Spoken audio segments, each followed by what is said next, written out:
Os patriotas de Araque não perdem a oportunidade de ferrar o Brasil. Natuza Neri e Thomas Traumon fazem a melhor análise que você verá hoje e expõe o tamanho do tiro no pé que os bolsonaristas darão em si no nosso país com essa história de narcoterrorismo. Veja até o final e entenda. Mas eu queria já começar tratando dessa história de narcoterrorismo. Como é que tudo isso começou? Bom, o campo da direita já vem falando disso há algum tempo, mas depois da mega operação no Rio de Janeiro, começou a sair com mais força da boca do governador Cláudio Castro. E aí, rapidamente abraçou-se essa história, começou a sair a história de um projeto também, já tem gente querendo ser o relator dessa proposta, mas será que ela resolve, de fato, os nossos problemas críticos em segurança pública? Será que mudar a nomenclatura vai melhorar o combate ao crime organizado? A característica mais básica do terrorismo é a sua própria ideologia, né? Você provocar o terror na sociedade em nome de algo de orientação ideológica. Eu tenho achado o debate muito superficial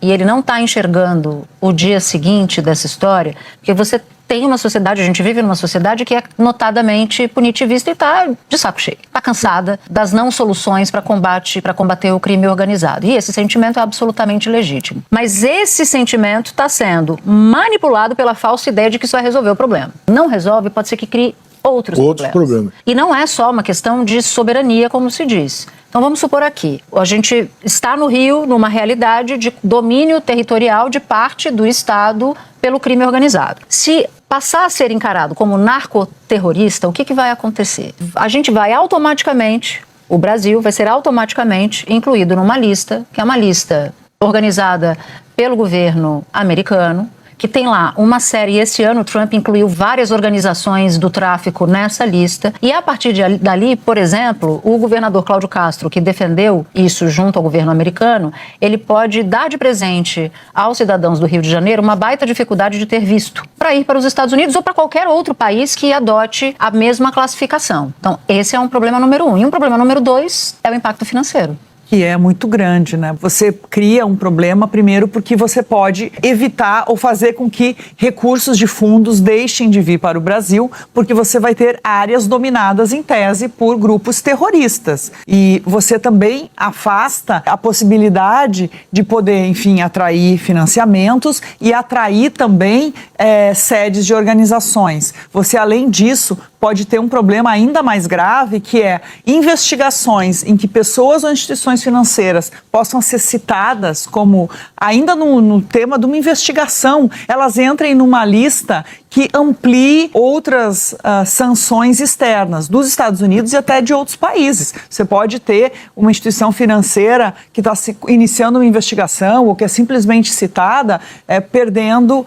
sendo cortada do sistema SWIFT, por exemplo. Você tem uma série de consequências de atração de investimento, ou vinda de recursos, ou mesmo sobrevivência de algumas instituições financeiras mesmo brasileiras, bancos, enfim, por conta disso. Se cria uma ilusão de que vai se resolver o problema. E não vai. Estão enganando a população em um sentimento que é muito caro e que muito provavelmente vai ser uma das vedetes da corrida eleitoral do ano que vem. Segurança pública é uma questão, é uma das, se não a que mais preocupa hoje em dia. Mas é apenas mais uma não solução diante do problema do crime no Rio, né? Mais uma conversa. Agora, é uma conversa que tem características diferentes das outras. É um projeto geopolítico. Os Estados Unidos já estiveram aqui conversando com o governo brasileiro e propondo que o governo brasileiro definisse essas organizações como terroristas. O governador do Rio foi aos Estados Unidos e apresentou um relatório complexo mostrando que essas organizações são terroristas. Então, existe o governo da Argentina e o governo do Paraguai, imediatamente após os acontecimentos no Rio, declararam os grupos brasileiros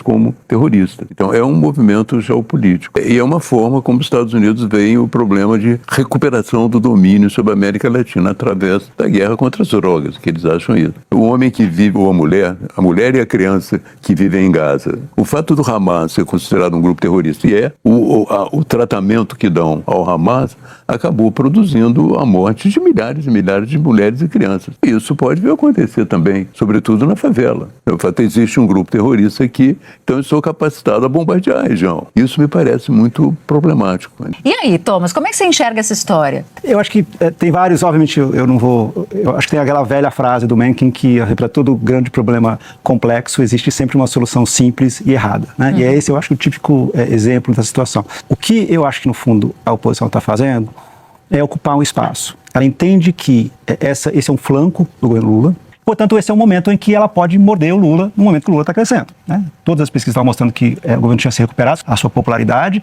o Lula tinha consolidado a sua liderança tanto no primeiro como no segundo turno, e de repente eles acham um flanco. Então eu acho que tem uma parte eleitoral e é uma antecipação do ano que vem que já começou, mas assim, que é exatamente como que a gente consegue pegar o governo quando a gente não tem um candidato. A gente tem um tema.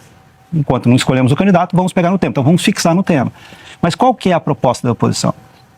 É uma proposta fraca, mas ela ocupa um espaço até o momento em que eles escolhem um candidato e daí eles, enfim, talvez tenham uma proposta de começo, meio e fim. Mas é uma forma, no meu momento, é uma forma só de ocupar o noticiário e ocupar o imaginário popular de, olha, tá vendo como o PT, ele defende terroristas, né? Olha só, eles não consideram esse problema sério o suficiente, quer dizer, ou seja, é uma forma da oposição de fazer com que o imaginário popular de que o PT não minimiza a questão da segurança, não tem uma solidariedade com você que sofre com violência. Aí você não discute nada, nada profundamente. Você tem uma desqualificação, por exemplo, da proposta da PEC da segurança. Ninguém, a oposição, os governadores de oposição sequer querem discutir, desqualificam e tentam colocar um tema que tentam dizer que é mais importante, equiparar com o terrorismo. Ou vamos falar, não querem nem falar das facções. Se você quiser discutir, bota uma coisa melhor no lugar, cara pálida. Para de ficar enganando o pessoal. Mas eles sequer têm um candidato, como que eles não sabem o que colocar no lugar?